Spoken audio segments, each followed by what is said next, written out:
0 और 50 के बीच विषम संख्याओं की संख्या है। ठीक है, विषम संख्याओं की संख्या है तो कितना संख्या, इसमें 4 ऑप्शन दिया गया है।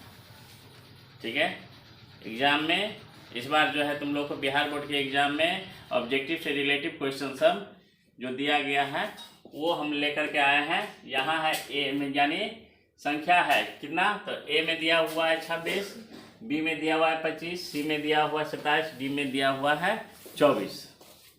तो बताइए कि इसमें कौन सा आंसर होगा।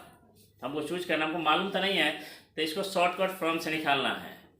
सबसे पहले यहाँ पर ध्यान देना है कि 0 और 50 के बीच विषम संख्या की संख्या है। तो हमको 0 और 50, तो 0 से अगर शुरू कर रहे हैं तो 0 और 50 के बीच का रहा है, तो 1 2 3 4 5 6 7 8 9 10। ठीक है, इससे भी आगे हम लिख सकते हैं, इससे भी आगे हम लिख सकते हैं। ठीक है, तो इससे भी आगे हम लिख सकते हैं। तो यहाँ देखना ये है, इसमें यह ध्यान देना है कि आखिर हम, इसका ट्रिक है 5 से 10 सेकेंड के अंदर में इसका आंसर निकालने का, लेकिन हम आप लोग को समझा रहे हैं कि कैसे निकालना है। ठीक है, तो इसमें यह ध्यान देना है विषम संख्या और सम संख्या वाली बात। तो इसमें विषम संख्या कौन, सम संख्या कौन, तो देखिएगा कि हर एक विषम संख्या के बाद एक सम संख्या रहता है और हर एक सम संख्या के बाद एक विषम संख्या रहेगा। जैसे कि इन दोनों के बीच में सम संख्या, इन दोनों के बीच में सम संख्या, इन दोनों के बीच में सम संख्या, इन दोनों के बीच में सम संख्या है। तो हम जो टारगेट किए हैं हर एक विषम संख्या पर टारगेट किए हैं। क्लियर है, तो हर एक विषम संख्या पर जो टारगेट किए हैं, तो समझ लीजिए कि हर एक के बीच एक सम संख्या लिखा गया हुआ है। तो टोटल कितना अंक दिया है, 0 से 50 के बीच टोटल 50 है। तो 50 में देखिए एक एक के बीच एक सम है तो एक विषम है, तो एक सम है एक विषम है, तो यानी 50 है तो 25 सम आ जाएगा, 25 विषम आ जाएगा।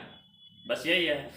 तो इसमें कुछ नहीं करना है, 50 को जब देख लीजिए कि दो के बीच अंतर है, दोनों के अंतर के बीच में आ रहा है, तो 2 से भाग दे दीजिए, आ जाएगा 25। ऐसे भी देख लीजिएगा एक एक के बीच आ रहे थे, एक सम आ रहा है एक विषम आ रहा है, तो टोटल कितना हुआ 50। 50 को अगर मान लेते हैं एक सम होगा तो 25 को सम संख्या हो जाएगा, 25 को विषम संख्या हो जाएगा।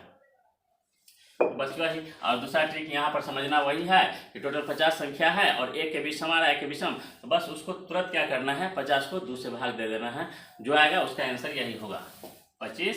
तो ये क्या है, इसका आंसर ये हो गया 25। ये शॉर्टकट ट्रिक है निकालने का।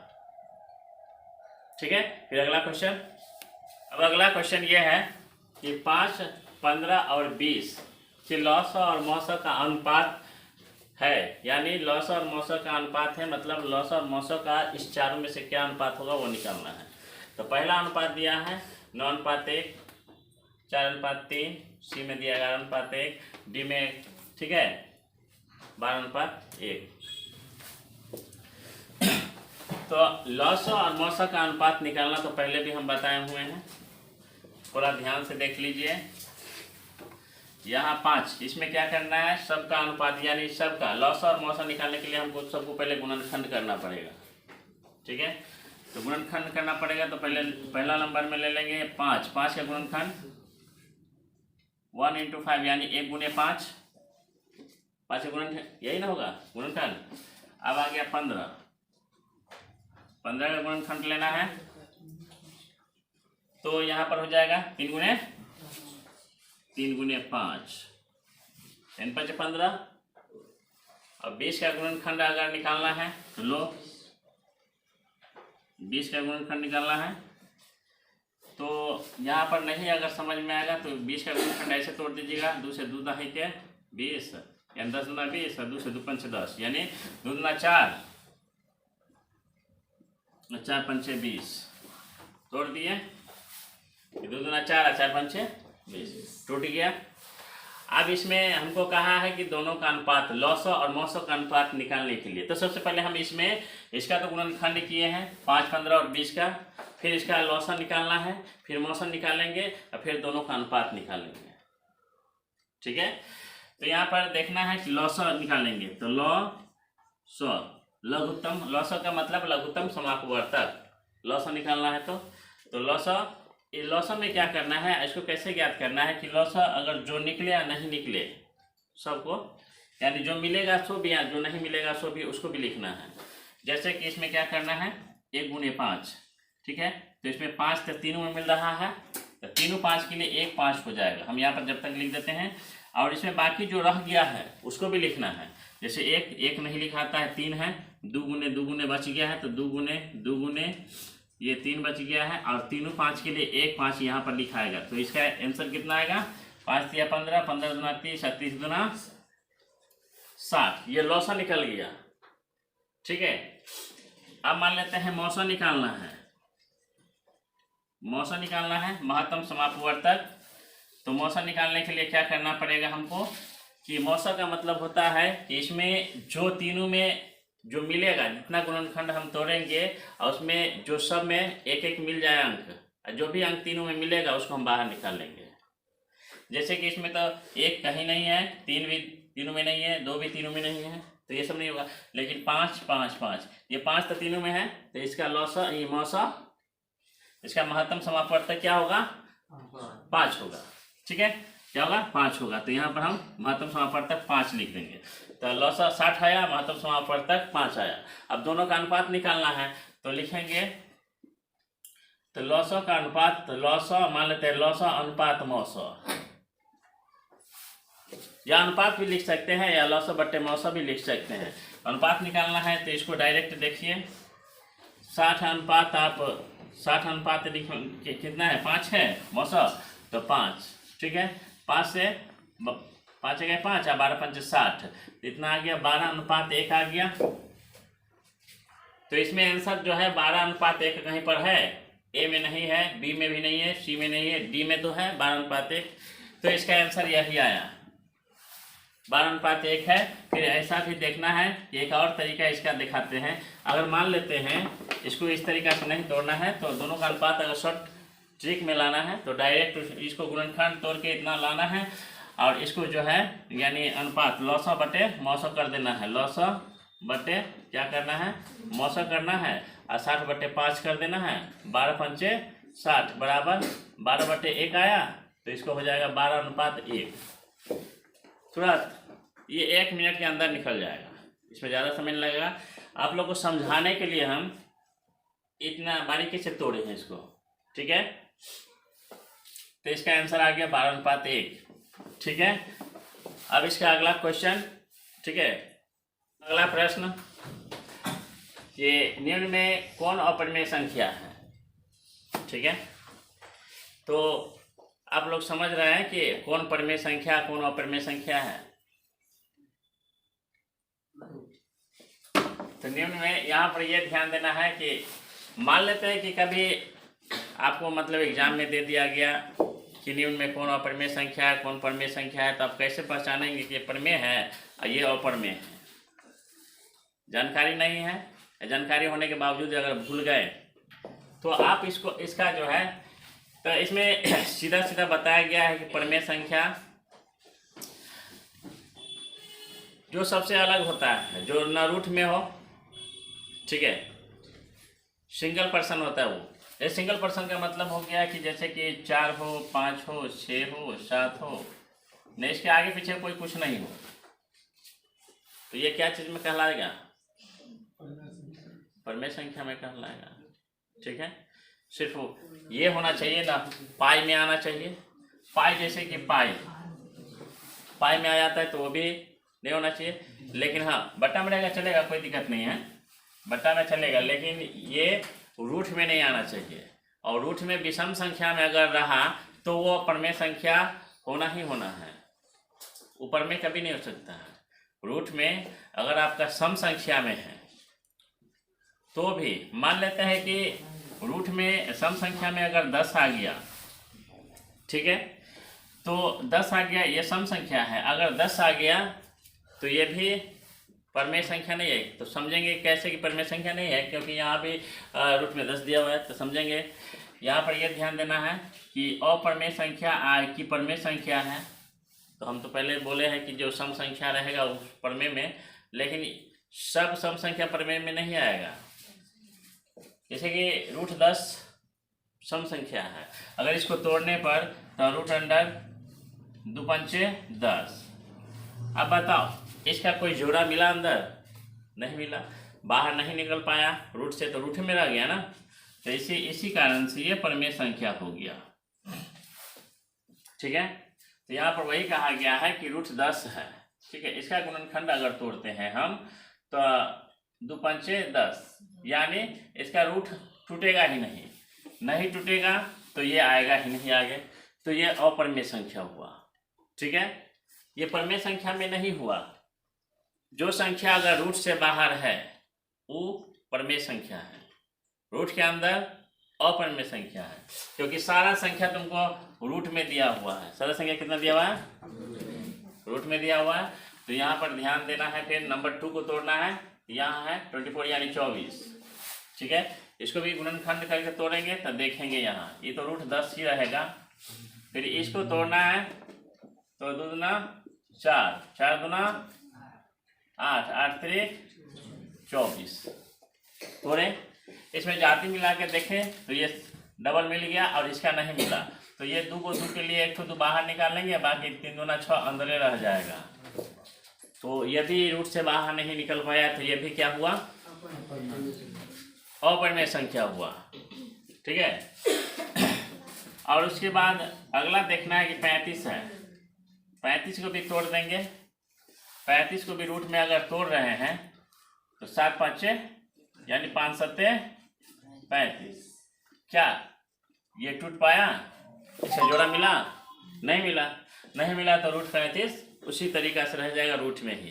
तो आप समझो कि ये भी परिमेय नहीं है, ये भी परिमेय नहीं है, ये भी परिमेय नहीं है। तो चौथा पॉइंट में 121 यानी 121 है जो रूट में है। फिर इसको भी हम तोड़ के देखेंगे कि 121 अगर रूट में है तो इसको तोड़ेंगे तो 11 गुने 11 टूटेगा, 2 के लिए 1 बाहर निकल जाएगा।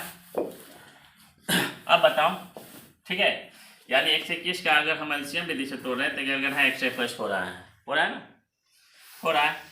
तो क्या करना है, 2 को 11 के लिए 1 11 हमको रूट से बाहर निकालना पड़ता है, क्योंकि डबल का एक वर्ग बनता है। ठीक है, तो 2 को 11 के लिए रूट से बाहर निकालने के लिए डबल 11 के लिए 1 11 12 यानी बाहर निकल गया। तो अब बताओ ये तीनों रूट में हुआ और ये रूट में नहीं है, तो कौन परिमेय संख्या कौन अपरिमेय संख्या? इसमें हमको पूछा है अपरिमेय संख्या नहीं है। क्वेश्चन क्या पूछा है, इसमें कौन अपरिमेय संख्या यानी निम्न में कौन अपरिमेय संख्या नहीं है। तो अपरिमेय संख्या, ये भी परिमेय, ये भी अपरिमेय, ये भी अपरिमेय, ये भी अपरिमेय। अपरिमेय संख्या नहीं है मतलब परिमेय संख्या होगा वही ना, अपरिमेय संख्या नहीं है। तो ये 11 जो आ गया इसमें रूट में नहीं आया है, तो ये अपरिमेय संख्या में गया। ठीक है, अपरिमेय संख्या में चला गया। अब आप लोगों को इस क्वेश्चन में कहीं कुछ समझना है, दिक्कत? चलो ठीक है, अगला क्वेश्चन। अगला प्रश्न है कि 2 संख्याओं यानी 2 संख्या a और 18 का लौसत 36 तथा मौसत 2 है। ठीक है, 2 संख्या में a और 18 का लौसत 36 है तथा मौसत कितना है? 2 है। ठीक है, तो a का मान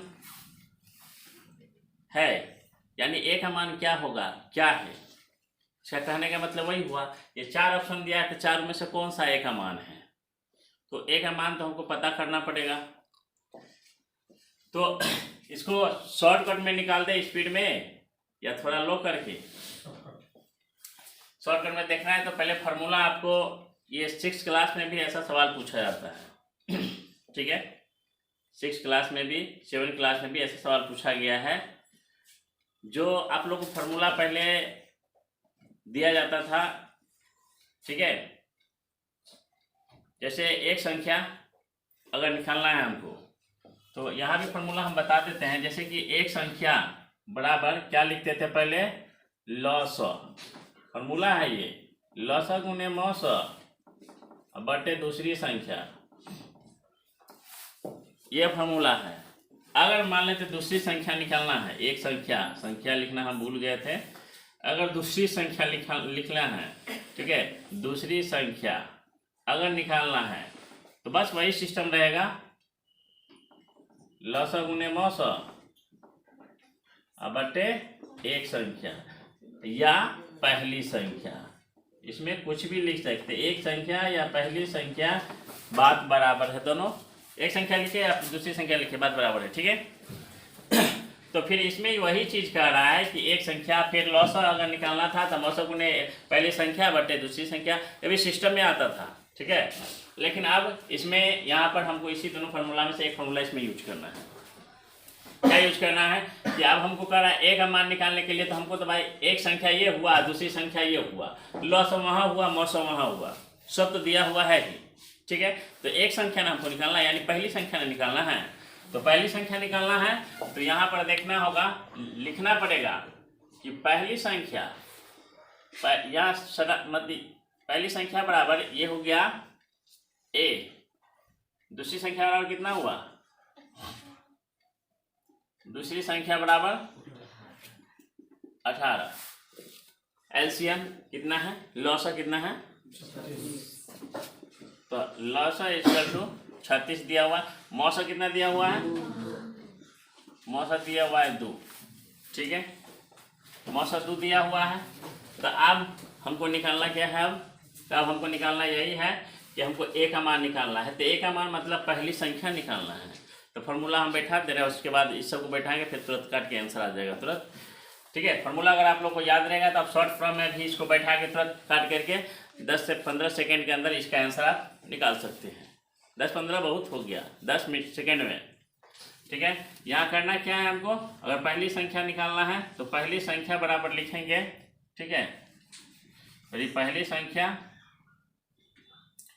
बराबर लॉसा गुने मौसा बटे दूसरी संख्या, ठीक है। ये फार्मूला मैंने बैठा दिया, इसी फार्मूला पर ये सवाल बनेगा, ठीक है।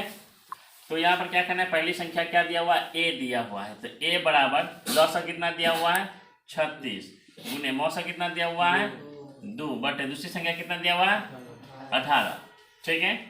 18 दिया हुआ है, तो 18 दूना 36। यहाँ क्या करना है, ए बराबर 2 दूना 4, कितना आंसर आया 4। इस ऑप्शन में 2 है, पहला में बी, ए में 2 है, बी में 3 है, सी में 4 है। तो इसका आंसर कितना होगा 4 होगा, यानी ये सी है, तो इसमें टिक लगा देंगे, यह इसका आंसर हुआ, ठीक है। अब अगला प्रश्न देखिएगा कि निम्न में कौन सी अभाज्य संख्या है, ठीक है। तो यहाँ अभाज्य संख्या का मतलब आप जानते हैं, अभाज्य संख्या का मतलब नहीं जानते। अभाज्य संख्या का मतलब होता है कि जो संख्या एक और जो संख्या रहेगा वो खुद से कटे, उसी को अभाज्य संख्या कहते हैं। बाकी अदरवाइज कोई भी संख्या से वो नहीं कट सकता है, न भाग लग सकता है उसमें, ठीक है। तो हमारे कहने का मतलब ऐसा कौन सा संख्या है, तो 25, 5 25 से 4 से 16, 4 4 16 कट जाएगा, 15 भी 3 5 15, 5 3 15, यानी 15 भी 3 से 5 से कट जाएगा, 16 तो 2 से 4 से 8 से कट जाएगा, बाजे 25 5 से कटेगा, ठीक है। लेकिन 29 क्या चीज़ से कटेगा, 29 कोई भी चीज़ से नहीं करता है, गुना करने पर या तो 1 से लगेगा, खुद से गुना होगा, ठीक है। तो ये 29 ऐसा संख्या है जो इसका कोई भी गुणनखंड नहीं हो सकता है, ठीक है। जैसे कि 25 का भी अगर गुणनखंड करेंगे तो 5 25, 16 का गुणनखंड करेंगे 4 चौका 16, या 4 चौका 16 नहीं तो 2 दूना 4, 4 दूना 8, 8 दूना 16, 15 का गुणनखंड करेंगे तो 3 गुणे 5, 3 बचे 15, ठीक है। इतना आ गया, सबका गुणनखंड टूट गया। लेकिन अगर 29 का तोड़ रहे हैं तो 1 गुणे 29 या 29 का ये गुणनखंड होगा ही नहीं। तो अभाज्य संख्या वो 29 खुद से कट रहा है, एक से कट रहा है, ठीक है। तो अभाज्य संख्या में गिनती कौन आ जाएगा, ये यानी 25 अभाज्य संख्या हुआ ही नहीं, 16 अभाज्य संख्या हुआ ही नहीं, और 15 अभाज्य संख्या हुआ ही नहीं। जब ये तीनों नहीं हुआ तो बच गया एक 29, तो ये 29 अभाज्य संख्या है। अभाज्य संख्या वह संख्या जो केवल एक और खुद से कटे, उसी को अभाज्य संख्या कहा जाता है, ठीक है। तो 29 कोई भी अंक से नहीं कटा, इसलिए इसको अभाज्य संख्या में, तो इसका आंसर यही होगा 29, ठीक है।